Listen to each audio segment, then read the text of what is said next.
Well, hello, folks, and thanks for tuning in for another week of the Rec Poker Podcast. This is the Forums edition. Our listeners know we do a Chats edition once a week where we talk to a different member of the poker world and ask them questions. And then we also do a Forums edition where we kind of focus on the strategy involved in poker. And we'll take a spot or a hand or a post from the forums at rec.poker that are free to join. So I'll encourage everyone to go and get a free Rec Poker account right now. All it takes is an email address and a smile. And it's a great way to get involved in the home games, in the forum posts. You can join our Discord channel, join the podcast live on YouTube when we record the Chats edition every Monday night at 7:30. Of course, because most of what we do is free here at Rec Poker, we're largely a volunteer organization. I have to thank our sponsors, Mark Pershawn and the website AMP, and of course, everyone over at the Running Aces Hotel, Racetrack, and Casino. Thank you so much for all your support. But it's not just the sponsors that I have to thank. It's Wrecking Crew members. You probably know my voice best because they give me the mic on Monday nights, but I'm just one of a wrecking crew. It takes a whole village to do what we do here at Rec Poker. So I'm Jim Reed, Bluffsterini in the home games, and at Rec Poker Jim on Twitter. But if you want to find out more about me and the rest of the Wrecking Crew, you can go to rec.poker/crew, or you can just listen up because you'll meet a couple of them tonight. I am John Somsky, and I am Poker Geek MN everywhere. And I'm Rob Washam, and I'm Rabman50 just about everywhere. And the only missing piece of the puzzle is our premium members. There's like I say, go get that free community account at rec.poker today. But if you want to take it to the next level, that $15 a month that you pledge as a premium member helps us out a lot, helps us keep the lights on around here, keeps the infrastructure that we need going. And it's a great way to say thanks for putting all the Rec Poker stuff out there and to keep us going. So folks like Josh here, who's joining us in the chat tonight, all our premium members are welcome to come and join in, whether it's the book study that Rob's doing, Chris Jones's deep dive seminar every month, my own study groups, our strategy discussions. There's just a ton of ways to get involved with our premium membership, not to mention the archive of all the great sessions we've done and some of the really premium training material from other training sites out there around the world. The best material available at the highest level of poker learning, they share that with our Rec Poker premium members as well. So if you want to be like Josh Campbell, who's ascending in the poker world, it's not just the Thursday night Fun Country online play and hangs, but Josh is also a regular in our Tuesday night online play and hangs, and it's fun to have him here on the show tonight. So go and check all that out. So it's Monday night, which means that we are going to be pulling a forum post from the Rec.Poker forums. We're going to switch it up a little bit this week. We've just finished our book study, Endgame Poker Strategy by Dara and Barry Carter. We've spent the last few months going through this chapter by chapter. Rob Washam leads our book study every 2 weeks on the first and third Wednesday of the month. And it's been his mission to take us through some really phenomenal poker books over the last few years. Endgame Poker Strategy was the most recent one. And I think this was a really good insight for a lot of our recreational listeners for just how important ICM and the knock-on effect of knowing ICM, or the people in your table maybe not knowing ICM, and how important that can be to your game. So, Rob, you were kind enough to volunteer to take our listeners behind the premium membership curtain a little bit here and talk about some of the lessons that you've learned, some of the interesting discussion items that came up in the group over the course of the last few months looking at this book. So let's just start with that. Now, I know you don't choose the books. You put a short list of books out there, and it's a democracy. The Rec Poker members choose. And you must have been excited when this one got chosen, though, because I know you'd been looking forward to reading this one. Yeah, anytime you have an opportunity to study anything by Dara, it's pretty good. There's a couple more books that's out there that I definitely like to get into also. So this was fun. Like I said, like you said, we let our members decide what book we're going to do. And from my standpoint, I don't really care what book we do because I'm going to learn something either way. And it's going to be a fun discussion either way, because we're going to have, people that are interested in the subject matter, and they're going to come along, and we're going to have some great discussions, and we're going to find some rabbit holes that we're going to dive into. And it's a lot of fun. So. Well, and I know if folks, the next book that we're going to be doing is The Poker Brain by Matt Matros. As we're recording this in November of 2022, it's not too late to join that discussion. If you're a premium member at Rec Poker, you can come and join us on the first and third Wednesday of every month. But even if you are behind a bit, you can go and check out the archive, where you can check out the videos of all the past sessions that Rob has done with the group here. And I don't remember exactly how many sessions we did with Endgame Poker Strategy, but there's definitely a fair number of videos there if people can go back and sort of use the notes that Rob puts together as well. Rob does these amazing chapter summaries and slides that we use to kind of summarize the points and guide the conversation, and folks will get a lot out of that, I think. It's great work that you do with these book studies, Rob. It was 11 sessions. Mm-hmm. Only half as many as we did for the for Modern Poker Theory. For Modern Poker Theory, yeah, that was like intense. Oh man, made my head explode. Yeah, a lot of good stuff in there too, but it was slightly denser reading than yes. Now you need a group to get through something like that, I think. No kidding. Well, let's talk about this book. Mm-hmm. Some of the things, it's Endgame Poker Strategy, the ICM book. So the first thing you want to know is, what is ICM, right? Well, ICM is the independent chip model, is what those three initials stand for. And that doesn't mean anything to me. I don't know if it means anything to you, but independent chip model, what the heck does that mean? Yeah, help us understand. Yeah, basically what it is, it's the difference between the value of the chip itself as opposed to the value the chip has within a tournament. So the monetary value of a chip in a tournament. So a chip by itself has no monetary value in a tournament. It's just a way of keeping track of who's ahead and who's behind, and whoever ends up with all the chips at the end is going to get the first prize, right? But that the chips are not a one-to-one relationship to the money that they are worth. And so the independent chip model is an attempt to make put a monetary value on the chips that you have in a tournament. So that's all it means. So when you're playing in a cash game, a chip is worth whatever it's worth. When you're done at the cash game, you take that chip to the cage and you're going to get that monetary value back one for one. That is not the case in a tournament. You get 10,000 chips at the beginning of a tournament, you pay $100 for those chips. They're not worth $1,000, obviously, or $10,000, obviously. So there has to be some way of monetizing the value of those chips, and that's what the independent chip model is intending to do. Yeah. So Rob, if I'm playing in a cash game and I buy in for $200, I've got a red $5 chip. I can take that to the cash and it's worth $5 no matter when it is. If I buy in for a tournament and I've got 10,000 chips in front of me, I can't just trade that out later for my buy-in. It's worth a certain portion of the prize pool. And Correct. As more people get busted out of the tournament, there's fewer people still in it. So your seat kind of has a little more value than it did before. And,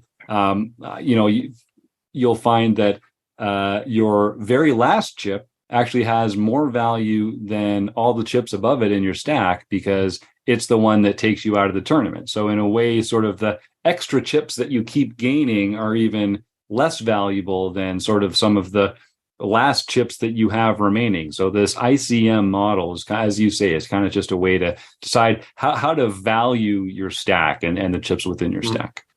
Yeah, and to your point, the more chips you have, the less each chip is worth on a monetary value. That last chip that you have is worth the amount of equity you have in that tournament, and even though it's only one chip. John? Yeah, let's clarify a little bit what that really means, because in reality, the chips have no value inherently in themselves. Right. But it's all about the probability that you have to make one of the prize winning spots in the tournament. So if you have 50% of the chips in play, and let's say it's a 3-person tournament, you have half the chips and 2 other people have 25% of the chips. Well, you are probably twice as likely to take first place as they are in that particular event. However, your chips are not worth twice as much because there's probably also a second place prize. So you kind of just average out what probability you are to finish in each place. And then that goes to the values of your chips. And as it turns out, the more chips you get, you only hit a certain threshold. You never get to 100% probability of taking first place. So there's kind of a max. And that's where Rob is talking about every chip you earn in a tournament is worth less to you monetarily than the chip you earned before. Yeah, it's counterintuitive. It can make your brain melt a little, but that's exactly the right way to be thinking about it. Yep. So knowing these things about the value of chips and how they change and how the accumulation of chips changes the value of each chip, there's a few points within the tournament where this becomes very, very important. It's not so important at the beginning because your equities are going to be spread out amongst all of the other players at the tournament. But as players are eliminated, the value of your chips are going to increase because the equity that you have in the tournament is going to increase the fewer players that are left. This becomes really, really important at the bubble. So at the bubble, the ICM factor at the bubble is as great as it's ever going to be. So there's 2 places really: the bubble of the tournament itself, between cashing and not cashing, and at the bubble of the final table where the bigger payouts are going to occur. So there are 2 really important points of ICM intensive. They call them ICM intensive points, are at the bubble of the tournament where you cash or not cash, and at the final table where the payouts become greater and greater. And part of what we're talking about there is that it's the cost of busting, essentially. This isn't really what it means, but this might help our listeners kind of think about it a little bit. If you bust in the first orbit of a tournament, yeah, it stinks. You lose the tournament, you lost your bottom chip. But if you'd busted 100 places later, you still would have busted before the money. And the difference between busting in the first orbit and the 10th orbit isn't really that different. But if you bust 2 hands before the bubble breaks, that is a very different outcome than if you bust 2 hands after the bubble breaks. So the value of your chips, and in this case, I mean your stack of chips, really your bottom chip, the value of your stack is much greater in that kind of an instance. The cost of busting just before the bubble is greater than the cost of busting just after the bubble. So you should value your stack. You should value your tournament life more.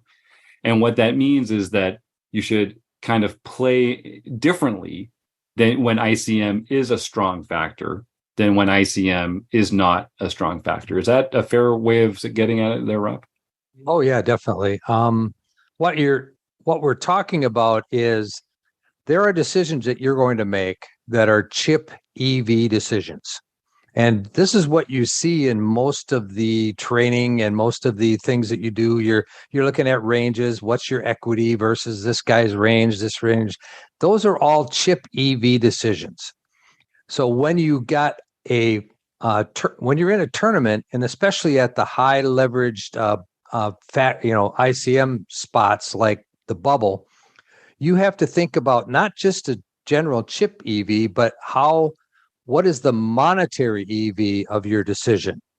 So in those types of situations, you can't go just by the chip EV. You have to look at what they call the bubble factor.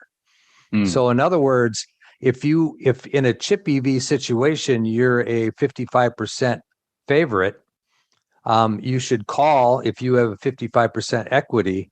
that might not necessarily be true in a bubble situation where you might need 60 to 65% equity to make the call because of the monetary value or the equity that you have in the tournament at that time. So it changes the decisions that you make from strictly chip EV to more of a equity, tournament equity EV that you need to take into consideration when you're making those decisions.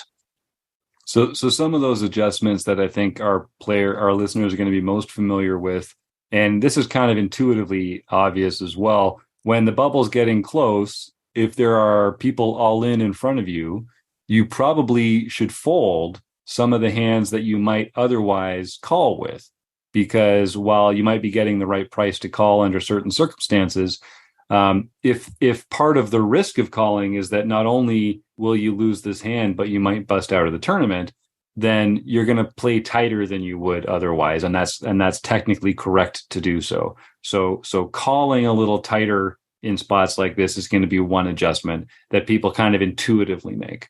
But there are other adjustments that when it comes to how you act as the original raiser, hands that you might choose to shove with instead, or that sort of thing. Rob, when you were going through the book here, I think a lot of people kind of intuitively understand that we should be tightening up near the bubble. What were some of the sort of other less intuitive lessons that Dara and Barry put together for us? It's the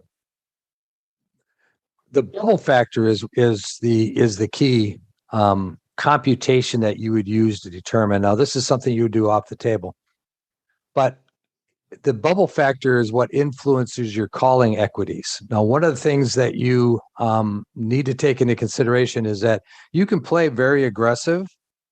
You can be the aggressor, but when it comes to calling, calling decision is much tighter than a aggressive action.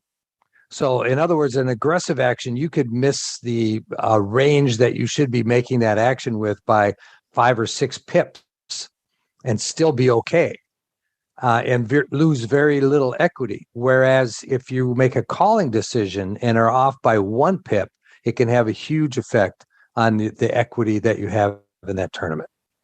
So that was one of the, I guess, a light bulb moment that you don't really think about as much.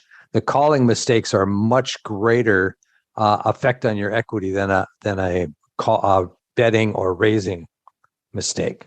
Yeah, and we talk about like the different kind of errors we can make if you want to put them into either raising errors, calling errors, or folding errors.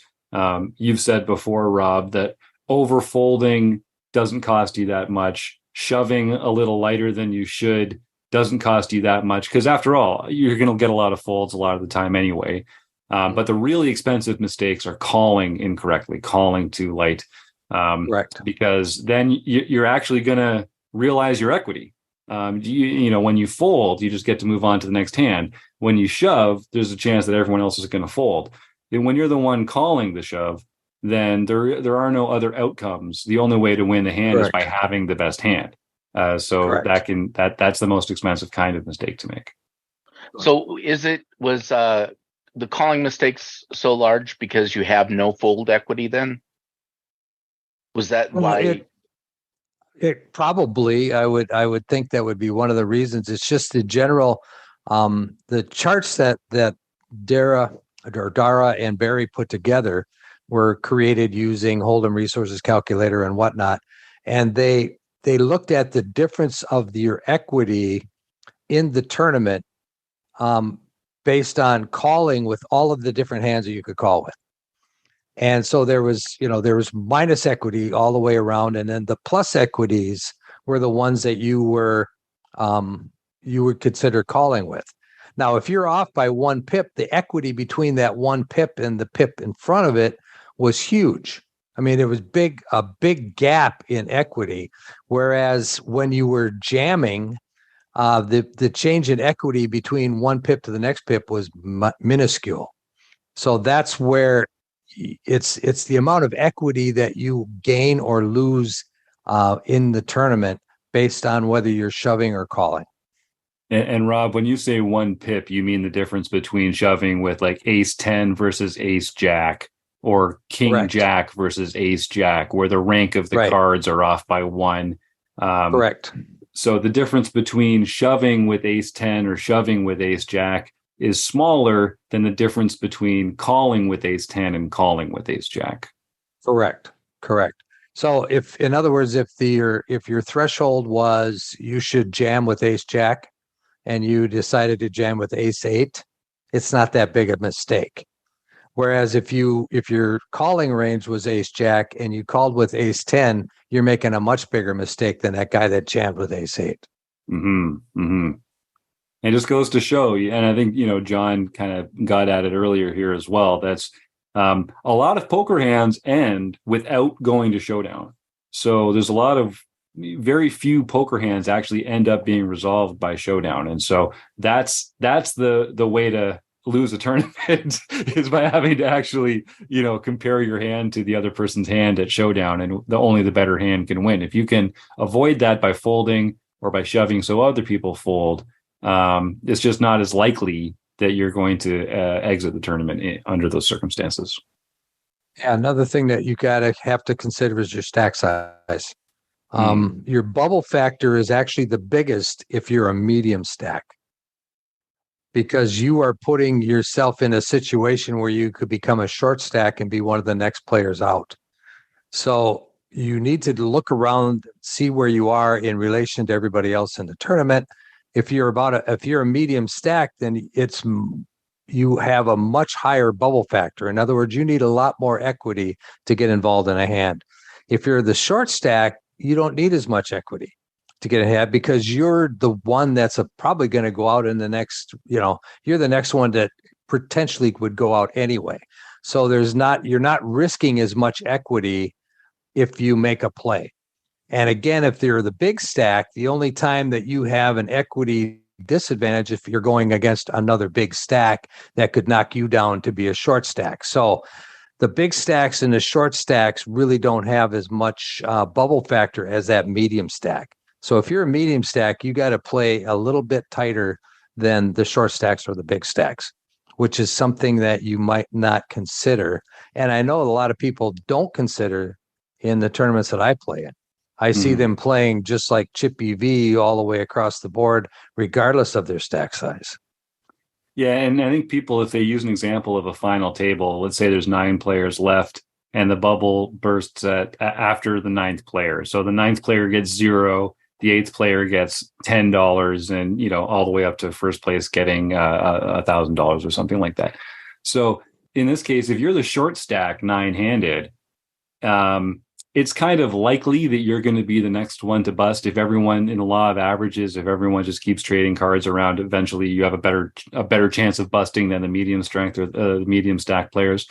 So it's kind of an ICM disaster if you're a medium stack player and you get taken out before the shorter stacks, because Correct. There was no need for that to happen. You could have just played a more disciplined, tighter game, let the short stack bust, and then you get to ladder up. You get to make money just by folding your way to that next ladder. Whereas the short stack, they don't feel that kind of pressure because they're kind of the next one to go out anyway. So that ICM pressure, as you say, is felt more keenly by the medium stacks than the big ones. Correct. Which leads me to the next part of this is laddering versus playing for the win. Now, this is something that a lot of people will make a play saying, well, I was playing for the win. But that's not necessarily the right way of looking at it. Don't factor in what pay jumps mean to you personally when laddering. Instead, think about the current equity and the equity you already have realized. So in other words, a pay jump of, let's say right now you're already guaranteed to make $5,000 in this tournament. The next pay jump is $7,000. So instead of thinking of that $7,000 and thinking of laddering up that $7,000, you're not. you're laddering up $2,000 because you already have the $5,000. You're at the stage of the tournament where you've already won the 5, so you're not really playing for that 5 anymore because that's already there. You're playing for that 2. So you have to consider that when you're thinking about laddering up. So again, then playing for the win is another fallacy that people have. Dara used an example from the book where he came to day 2 at the final table with the shortest stack. And because of his experience with sit and goes, now sit and goes is where a lot of people really gain a lot of ICM knowledge because you're constantly at a final table. So you could play a lot of tournaments and never make it to a final table. So you don't have that experience of being in an ICM intensive situation. So he had that experience. So he knew how to play that small stack, and he watched everybody else go after the chip leader. Even though the chip leader had a huge amount of chips, they were going for the win. They wanted to attack that chip leader. Well, that chip leader, one at a time, took everybody out. And Dara ended up heads up with the chip leader, and then they made a chop. So he hardly played a hand, and he just watched everybody else make all of these ICM mistakes trying to play for the win. And this is a fallacy that people have. They're trying to play for the win when you should be laddering up. And that's what Dara was doing. So there's these fallacies in poker that if you hear somebody say playing for the win, you want him at your table because he's going to be making ICM mistakes.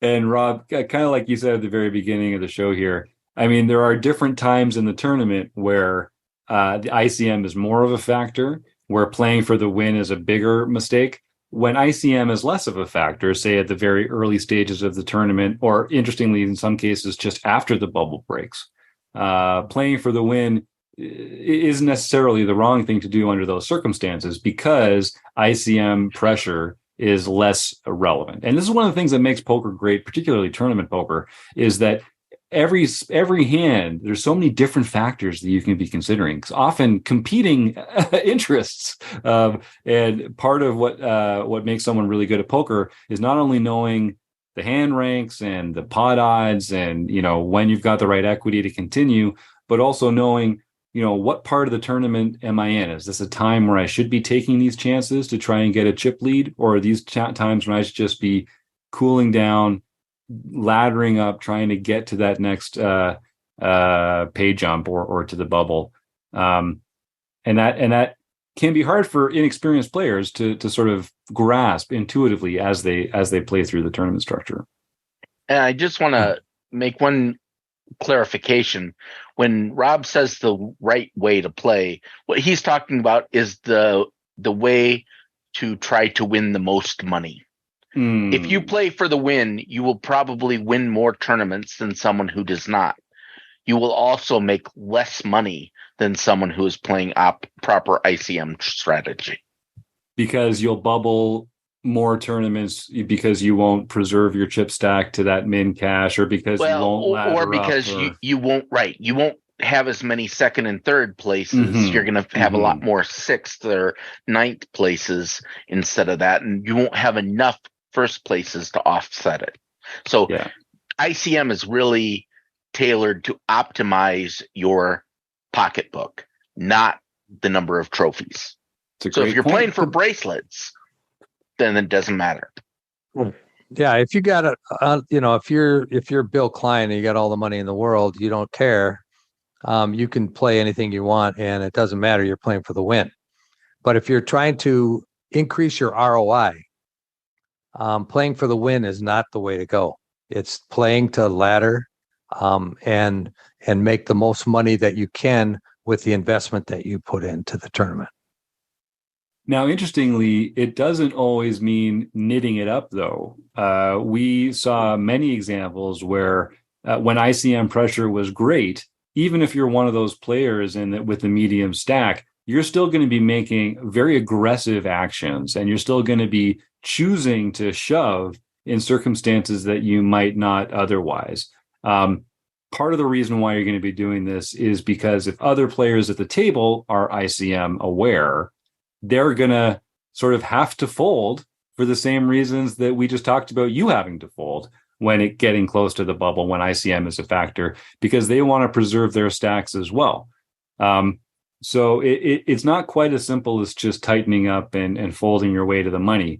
True ICM mastery involves knowing when are the times to apply the pressure to other players. And the only way to do that is by putting chips in the pot. And when you're doing that, you're focusing on certain players' stacks.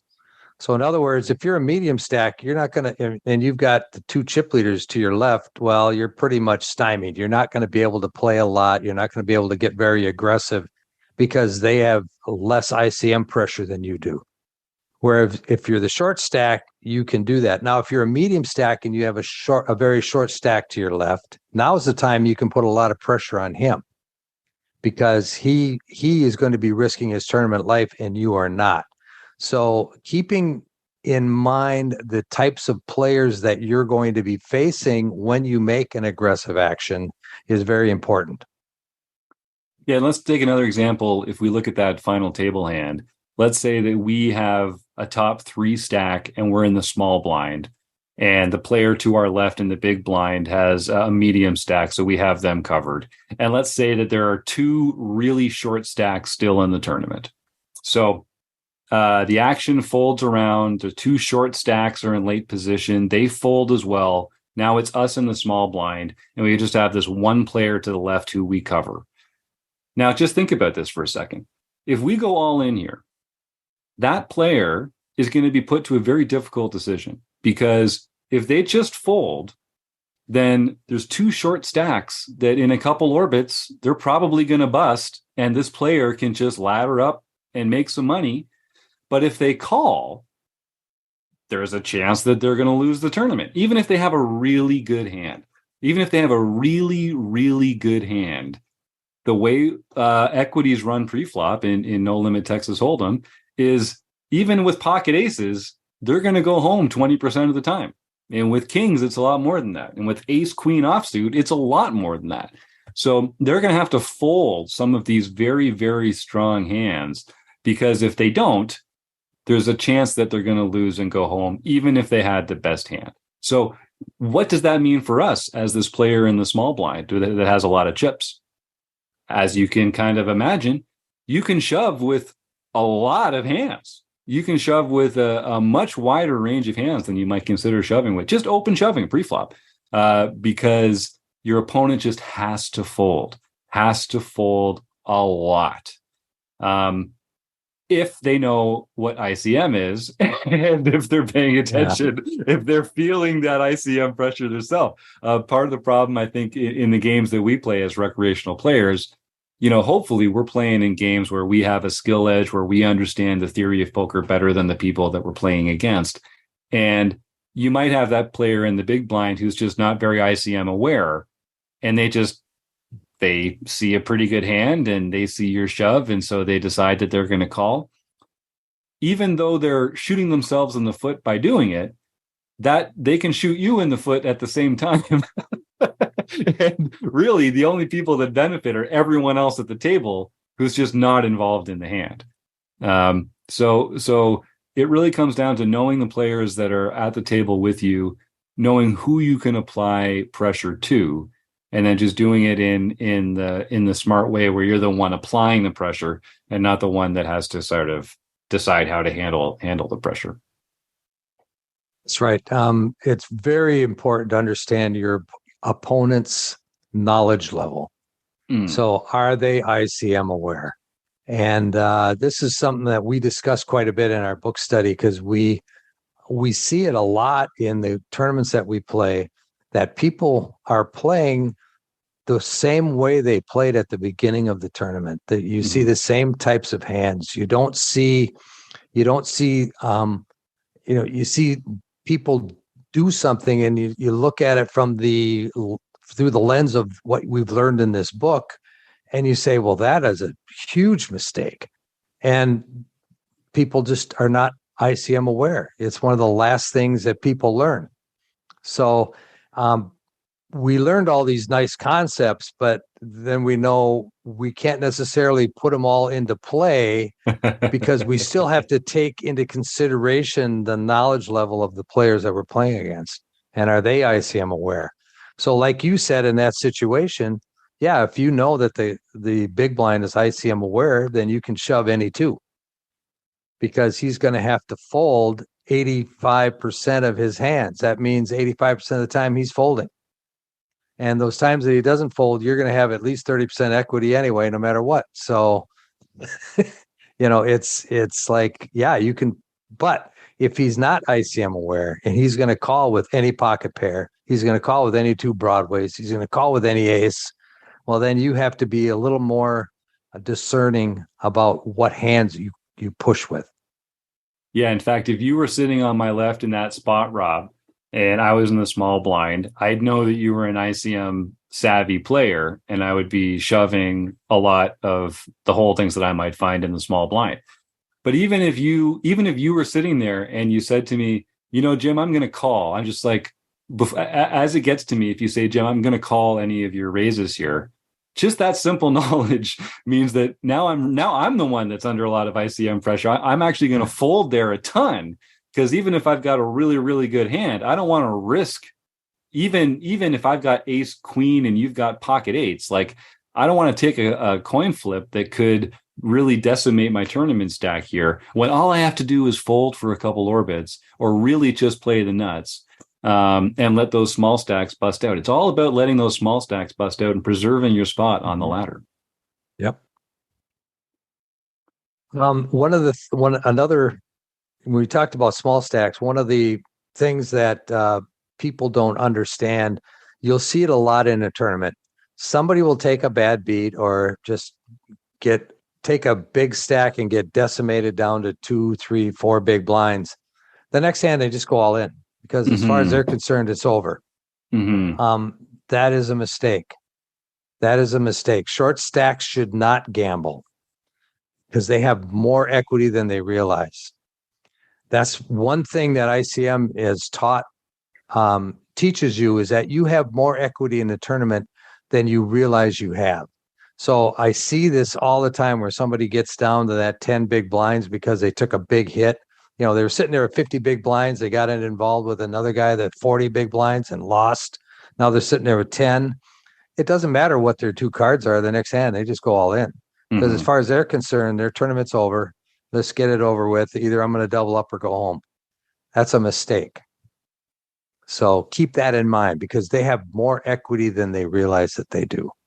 Yeah, that was actually an eye opener for me, watching as Dara and Barry put the equity tables together in the book that we were reading. If I've got 10 big blinds and you've got 100 big blinds and we're on the final table, you don't have 10 times as much equity as I do in the tournament. Now you are more likely to win the tournament than I am, but I am not such a dog as I might think that I am. And I don't want to give away all the secrets. So folks, you really have to go and buy Endgame Poker Strategy, the ICM book by Dara and Barry Carter.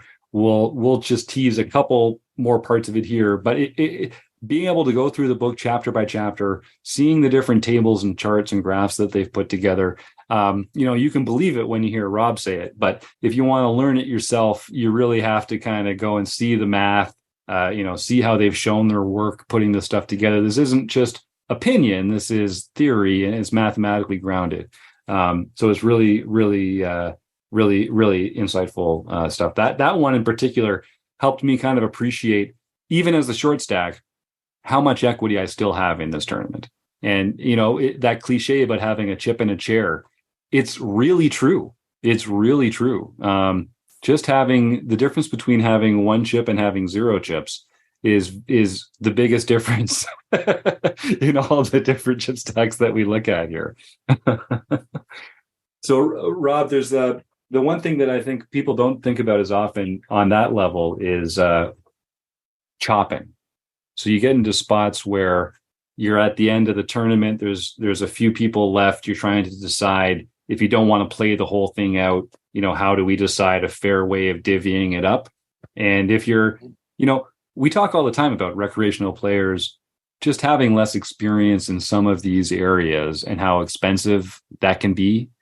This is one of those areas. We don't study ICM enough. We don't get enough live experience just playing in these ICM spots. And so we're not going to be as experienced than the real savvy players out there. And even something as mundane as chopping up a prize pool at the end of a tournament, if you don't know ICM, players that know it better than you really can exploit you. That was another insight that they'll take advantage of you, definitely. It goes back to what we were just talking about, how you have more equity than you think you. Mm-hmm. So when somebody's offering you a deal, for instance, if you're the short stack, somebody may offer you the last prize and say, okay, we'll give you the last prize because you're going to go out next anyway. Well, you have more equity than that. So that's a bad deal. And you're already guaranteed that last prize. The next person that gets out, they're going to get that anyway. Correct. But there's a chance that you're going to win more than that. So somebody else goes out before you, then you're going to ladder up. So you do have more equity than you think you have. So some of the key takeaways about deal making: think of deals like playing a new tournament with a higher buy-in. There's no bad time to propose a deal. Chip chop deals are usually bad for everyone but the big stacks. So don't take a chip stack deal unless you have most of the chips. So Rob, if you've got 10 times as many chips as I do, I should not take a deal where you get 10 times as much money as I do, because I'm undervaluing my equity in the tournament. Correct. Okay. Keep in mind that even the chip leader cannot win more than the top prize. Good point. So his equity can never be more than what the top prize is, and is always less than what the top prize is. In an ICM situation, even the lead chip leader, even if he has 10 times as many chips as everybody else in the tournament, he still can't win more than the top prize. Great point. So his equity can never be more than that. The best reason to deal is to reduce variance. So when a lot of times you get to the final table, everybody's sitting there with, 5 to 25 big blinds. It's, what is it? Kessler was talking about it today, an all-in fest, right? Shove an all-in fest. It's just a shove fest. It's just, so it's just who ends up with having the better hand each time. So there's a lot of variance in that scenario. So that would be a good time to make a deal, because then now we reduce the variance.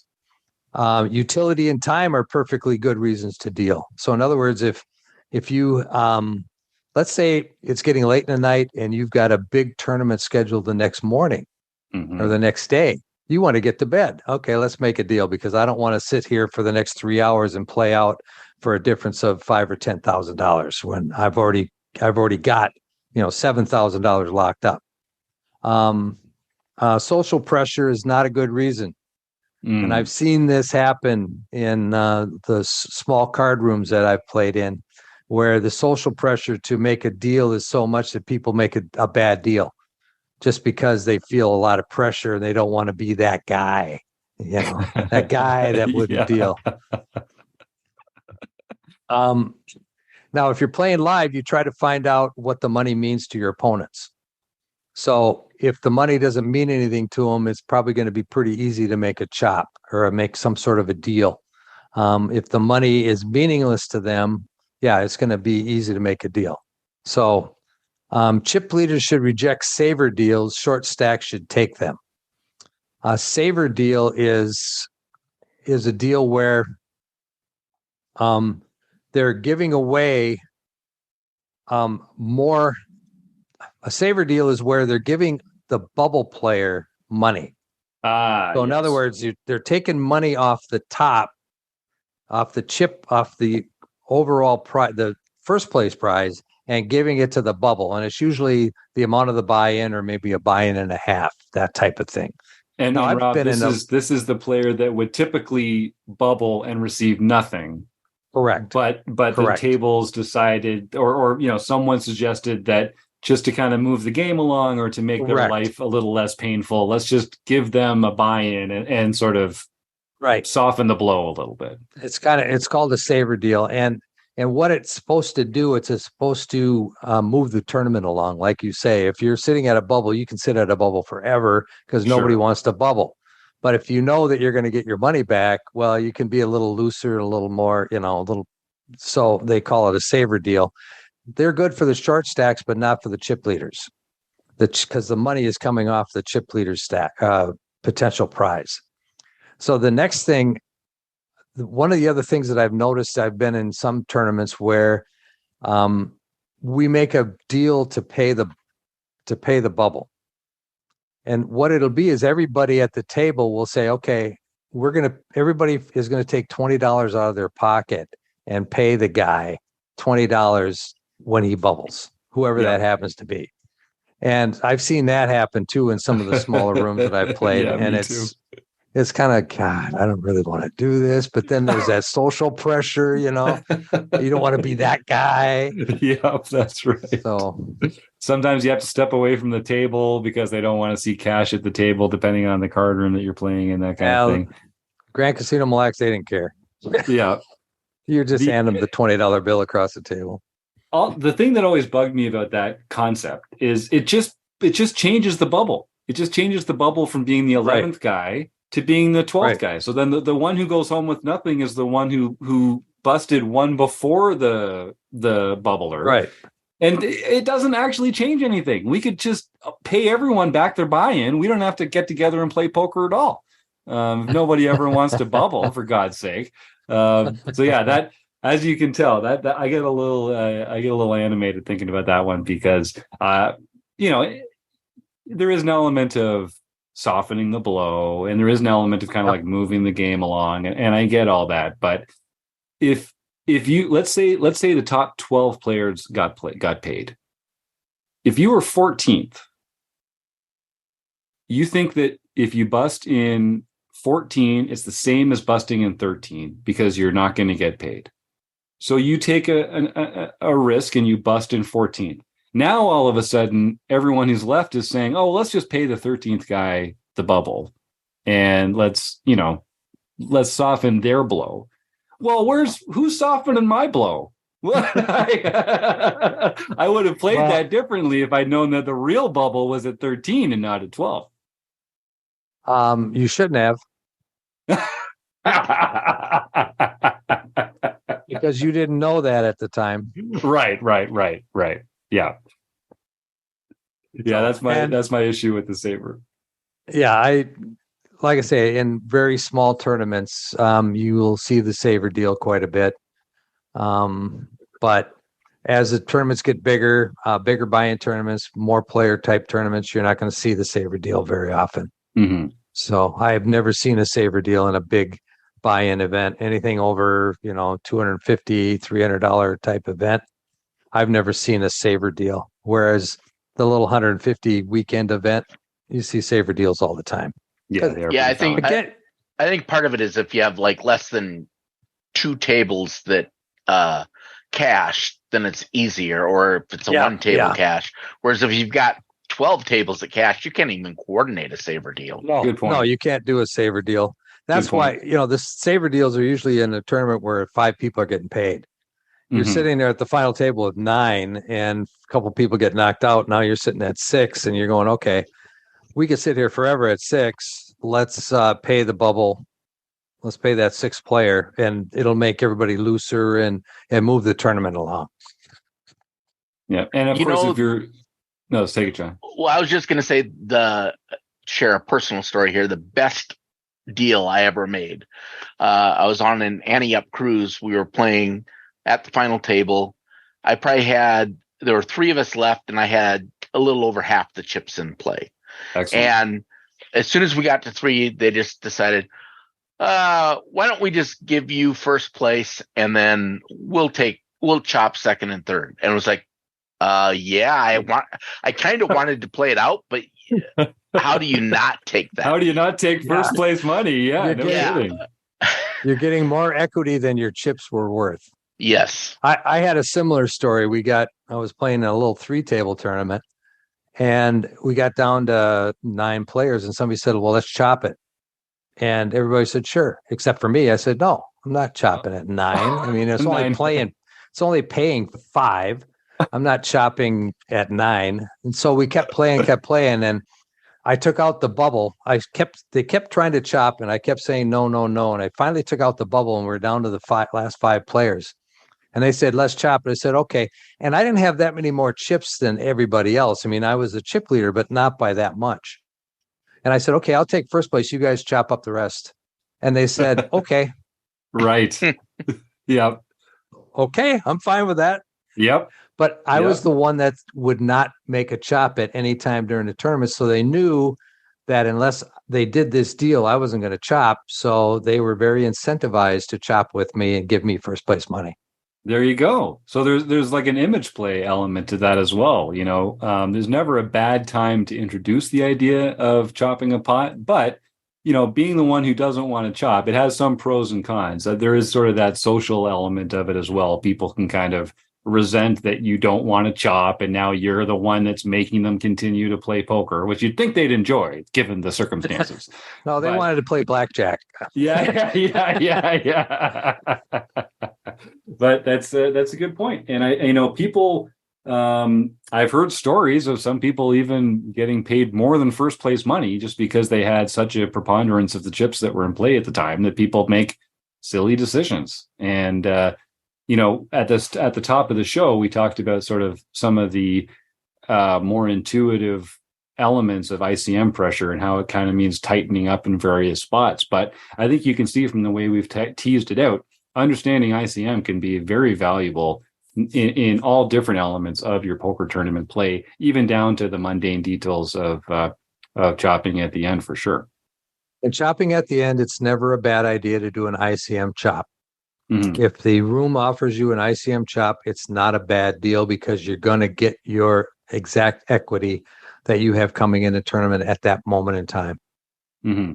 Now, if you feel another thing that Rob didn't say, but if you feel like you have a skill edge on the table, then don't chop or hold out for a better deal.